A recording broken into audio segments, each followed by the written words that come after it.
Mo'minning qalbi Allohning nazargohi deyiladi. Alloh nazar solib turadigan joy. Payg'ambar alayhissalom aytganlar-ku, Alloh taolo siz suratingizga qaramaydi. Mol dunyoyingizga qaramaydi. Tashqi ko'rinishingizga qaramaydi, qalbingizga qaraydi. Oqmisiz, qoramisiz, orriqmisiz, semizmisiz, bo'yingiz balandmi, pastmi? Bitta qo'lingiz bormi, yo'qmi? Ko'zingiz ko'radimi? Yo'q. Xudoning huzurida bu narsalar birortasi e'tiborga olinmaydi. Chunki bular tuproqdan bo'lgan bir jasad, tuproqqa ketadi. Xudo qalbingizga qarab baho beradi, qalbingizga qarab mukofot beradi. Qalbingizda nima bor? Iymon bormi? Qalbingizda taqvo bormi? Yoki qalbingizda marazlik bormi, munofiqlik bormi? Yoki Xudo ko'rsatmasin qalbingizda kufr bormi? Shunga qarab muomala qiladi.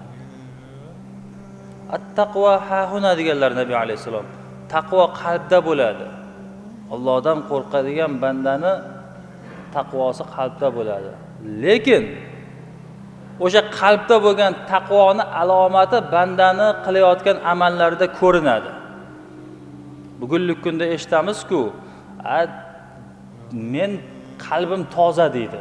Mayli namoz o'qimasam ham, har zamonda ichsam ham, ochiq-sochiq yursam ham, turli tuman ishlarni qilsam ham deydi, qalbim toza deydi. Shulardan ko'ra yolg'onchi odam yo'q dunyoda. Chunki qalb tozaligini Alloh hal qiladi. Qur'on hal qiladi, hadis hal qiladi. U o'zini tafakkuri, o'zini dunyoqarashi hal qilmaydi. O'sha insonlar eng yolg'onchi, eng qalbi kasal insonlar. Chunki sog'lom odam, mo'min odam, Xudodan qo'rqqan odam o'ziga bizni qalb chista deb baho bera olmaydi-da. Qalbni Alloh biladi. Qalbingiz pok bo'lsa, qalbingizda yaxshilik bo'lsa, qalbingiz toza bo'lsa, shu qalbingizni tozaligi sizni qilayotgan amallaringizda ko'rinadi. Qalbi toza odam o'g'irlik qilmaydi. Qalbi toza odam zino qilmaydi. Qalbi toza odam gunohda, ma'siyatda dumalab yurmaydi. Demak, qalbim toza deganlar amali ham chiroyli bo'lishlik kerak.